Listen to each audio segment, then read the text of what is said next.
Hi viewers, welcome to our channel. ప్రస్తుతం మనతో పాటు సీనియర్ జర్నలిస్ట్ దామ బాలా సార్ వారితో మాట్లాడదాం. నమస్కారం సార్. నమస్తే సార్, హీరోయిన్ సమంత గారు ఎప్పుడు కూడా వార్తల్లో నిలుస్తూనే ఉంటారు సార్. రకరకాల కారణాల వల్ల ఆమె మీద రూమర్స్, గాసిప్స్ విపరీతంగా స్ప్రెడ్ అవుతూనే ఉంటాయి. అయితే ఇప్పుడు ఇంకొక వార్త ఆమె గురించి ప్రచారంలో ఉంది సార్. తను హిందూ మతంలోకి మారింది, ఒక హిందూ గురువు తనను హిందూ మతంలోకి మార్పిడి చేశారని చెప్పేసి ఒక వార్త వైరల్ అవుతుంది సార్. మరి నిజంగా తను హిందూ మతం స్వీకరించిందా, అసలు ఏం జరిగింది?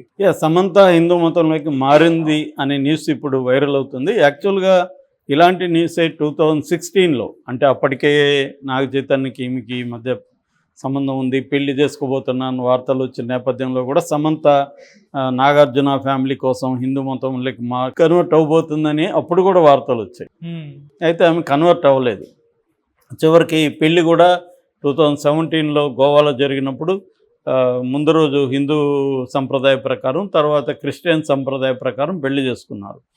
అంటే ఈ మధ్య ఇంటర్ రిలీజియస్ మ్యారేజెస్ ఏమవుతుందంటే ఎవరి మతాన్ని వదులుకోకుండా ఎవరి మతాన్ని వాళ్ళు ప్రాక్టీస్ చేసుకుంటూ కలిసి ఉండడం అన్న కాన్సెప్ట్ కూడా ఇండియాలో పెరుగుతుంది. అంటే నీ కోసం నా మతాన్ని వదులుకోవాల్సిన అవసరం, నా కోసం నీ మతాన్ని వదులుకోకుండా రెండు మతాల్ని సమానంగా మనం ప్రాక్టీస్ చేయొచ్చు అన్నది చాలామంది చేస్తున్నారు. ఈ క్రమంలో సమంత కూడా అలాగే అనుకొని ఆమె క్రిస్టియన్గానే ఉండిపోయింది. ఎందుకంటే ఆమె క్రిస్టియన్ బోర్న్ ఇదన్నమాట. ఫ్యామిలీ వాళ్ళది Anglo Indian family. Anglo Indians వేరు, ఇండియాలో ఉన్న క్రిస్టియన్స్ వేరు. ఆంగ్లో ఇండియన్స్ అంటే ఎవరంటే 17వ సెంచరీ నుంచి బ్రిటిష్ మగవాళ్ళకి ఇండియన్ స్త్రీలకి పుట్టిన పిల్లల్ని ఆంగ్లో ఇండియన్స్ అనేవాళ్ళు. యాక్చువల్గా 1911 వరకు ఆంగ్లో ఇండియన్ అనే పదం లేదు. అప్పటికి వాళ్ళని యూరోషియన్స్ అని, ఇండో బ్రిటన్స్ అని పిలిచేవాడు. 1911 తర్వాత ఆంగ్లో ఇండియన్ అనే పదం కాయిన్ అయింది. 1926లో all India Anglo Indian association కూడా ఏర్పడింది. అంటే మనకి స్వాతంత్రం వచ్చే నాటికి ఆంగ్లో ఇండియన్స్ 3 లక్షల మంది ఉండేవాళ్ళు. ఇవాళ తగ్గిపోయి 150,000కి పడిపోయింది వాళ్ళ పాపులేషన్. సో వీళ్ళని ఆంగ్లో ఇండియన్ అంటారు. అంటే బ్రిటిష్ మగవాళ్ళకి, ఇండియన్ స్త్రీలకి. ఎందుకంటే బ్రిటిష్ వాళ్ళు ఇండియాలోకి వచ్చినప్పుడు వాళ్ళకి అందరూ కూడా వాళ్ళ స్త్రీలు దొరకనప్పుడు ఇక్కడ కొంతమంది స్త్రీలతో వాళ్ళు సంబంధాలు పెట్టుకోవడం, పెళ్ళిళ్ళు చేసుకోవడం చేశారు. వాళ్ళ పిల్లలు పుట్టారు. వాళ్ళని ఆంగ్లో ఇండియన్స్ అని అనేవాళ్ళు. ఆ తర్వాత మనకి పార్లమెంట్లో కానీ అసెంబ్లీలలో కూడా ఆంగ్లో ఇండియా కోటాలు కొంత ఉంటాయి, సో ఎగువ సభల్లో. సో ఇలాగా ఈ మీద కూడా ఆంగ్లో ఇండియన్ ఫ్యామిలీ. వీళ్ళ నాన్న రూత్ ప్రభు, ఆయన తెలుగు ప్లస్ ఆంగ్లో ఇండియన్, తెలుగువాడు. వాళ్ళమ్మ నిన్నెటే ప్రభు, ఆమె మలయాళీ. సో ఈమె చిన్నమ్మాయి. వీళ్ళ అన్నయ్యలు ఇద్దరు, జోనాథ్ అండ్ డేవిడ్ ఇద్దరు ఉన్నారు. సో ఈమె చదివింది కూడా ఆంగ్లో ఇండియన్ స్కూల్స్, కాలేజెస్లోనే. హోలీ ఏంజల్స్ అని ఆంగ్లో ఇండియన్ స్కూల్లో చెన్నైలో చదివింది. అట్లాగే స్టెల్లా మ్యారీ కాలేజీలో కూడా ఈమె చదివింది. సో ఈ ఆంగ్లో ఇండియన్స్ కోసం స్కూల్స్, కాలేజెస్ కూడా పెట్టారనమాట అప్పుడు. సో అలాగా ఈమె ఆంగ్లో ఇండియన్ కాబట్టి అంత ఈజీగా కన్వర్ట్ అవ్వరు. మామూలుగా ఆంగ్లో ఇండియన్స్ ఏంటంటే ఒక ప్రాంతాన్ని కూడా ఐడెంటిఫై చేసుకోరు వాళ్ళు. ఆంగ్లో ఇండియన్ అంటే total we are Christians and we are Indians అన్న కాన్సెప్ట్లో ఎక్కువగా ఉంటారనమాట. సో అటువంటి బ్యాక్గ్రౌండ్ నుంచి వచ్చి ఇప్పుడు ఎందుకు హిందూ మతంలోకి మారింది అనడానికి ఏం చెప్తున్నారంటే, ఈమెకు మయోసైటిస్ జబ్బు వచ్చింది కదా, ఇది కార్పొరేట్ హాస్పిటల్లో కూడా నయం కాలేదు. చివరికి కోయంబత్తూరులో ఉండే సద్గురు జగ్గి వాసుదేవ్ ఆశ్రమం, ఈశా ఆశ్రమం ఉంది. మనం ఆయన మీద కూడా కొన్ని వీడియోలు చేశాము. సో ఆయన దగ్గరికి ఈమె కొన్నిసార్లు వెళ్ళింది. ఆయన 1,00,000 ఓంకార జపం చేశాడని, ఆ 1,00,000 ఓంకార జపంతో ఈ అమ్మాయి జబ్బు నయమైందని, అందుకనే ఆయన ఆధ్వర్యంలో ఈమె హిందూ మతంలోకి మారిందని, దానికి ఆమె కారణాన్ని కూడా అడిగితే హిందూ మతంలోకి ఎందుకు మారామంటే, నాకు ధర్మానుసారం అనేక ప్రశ్నలు వచ్చాయి, ఆ ప్రశ్నలు హిందూ మతంలోనే సమాధానాలు దొరికాయి నాకు, అందుకే నేను మారాను అని ఆమె చెప్పిందని కూడా వైరల్ అవుతుంది వార్త.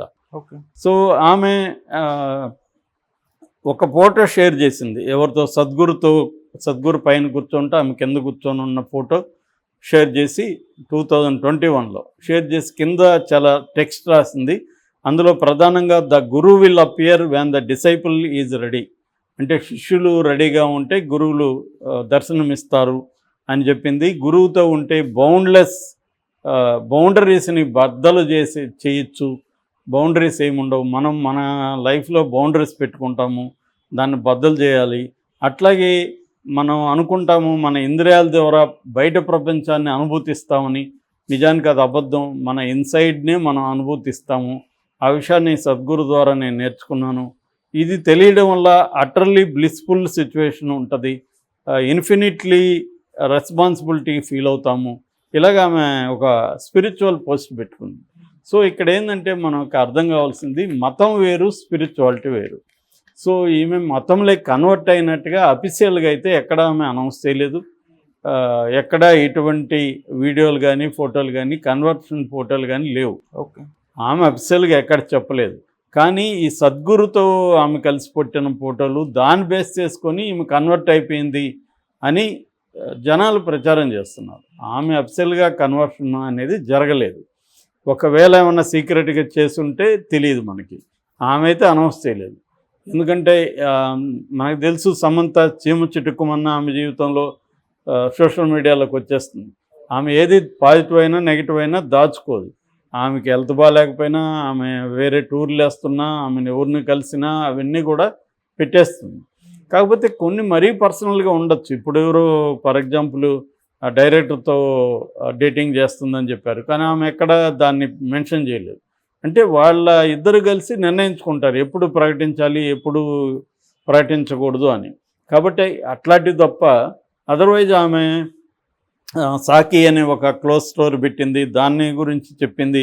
అట్లాగే ప్రత్యూష అనే ఒక ఎన్జిఓ పెట్టి ఆమె అనేక చారిటబుల్ యాక్టివిటీస్ చేస్తుంది, దాని గురించి కూడా అనేకసార్లు పోస్టులు పెట్టింది.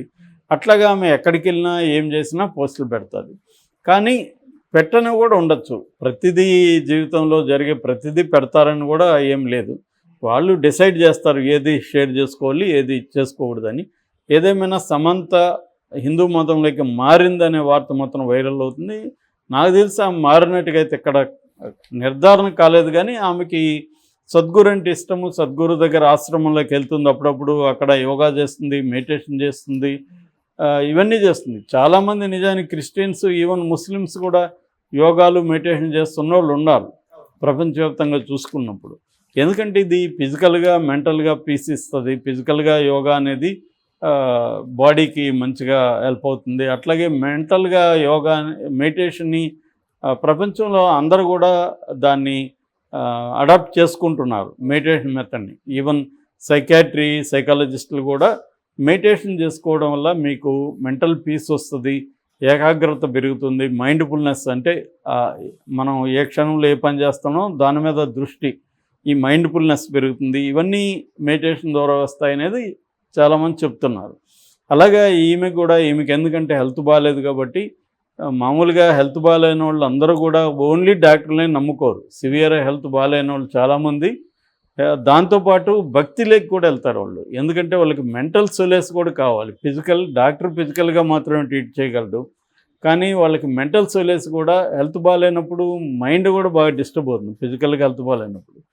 సో ఈమెకి చిన్నప్పటి నుంచి కూడా హెల్త్ ఇష్యూస్ ఉన్నాయి. చిన్నప్పుడే ఈమె డయాబెటిక్, అందుకని ఈమెని ఫిజికల్ ఫిట్నెస్ని చేయడానికి మీకు చిన్నప్పుడే కరాటే వాళ్ళ ఇంట్లో వాళ్ళు నేర్పించారు. దాని తర్వాత మనం చూసాం 2012లో ఈగ తర్వాత లైట్స్ ఎక్కువ, ఈగ కనబడాలని లైట్లు ఎక్కువ పెట్టడం, దానివల్ల ఆమెకి స్కిన్ అలర్జీ రావడం, ఇవన్నీ కొన్ని రోజుల పాటు ఆమె హాస్పిటలైజ్ అవ్వాల్సి వచ్చింది. అక్కడ నుంచి ఆమెకి మయోసైటిస్ అనే ఒక ఆటో ఇమ్యూన్ డిసీజ్, అంటే మన బాడీలో ఏవైతే రక్షణ వ్యవస్థ ఉంటాయో అవే మనల్ని అటాక్ చేస్తాయి అన్నమాట. సో ఈ ఆటో ఇమ్యూన్ డిసీజ్ వచ్చింది. దీన్ని క్యూర్ చేసుకోవడం కోసం ఆమె డాక్టర్లతో వెళ్ళింది, దాన్ని కూడా షేర్ చేసుకుంది. అలాగే సద్గురుని ఆమె నమ్మింది. సద్గురు బోధనలు ఆమెకు పీస్ని ఇస్తున్నాయి, మానసిక ప్రశాంతని ఇస్తున్నాయి. అందుకని ఆమె వెళ్తుంది. దీనిలో మతం మారడం ఏమీ లేదు. Okay sir, thank you so much.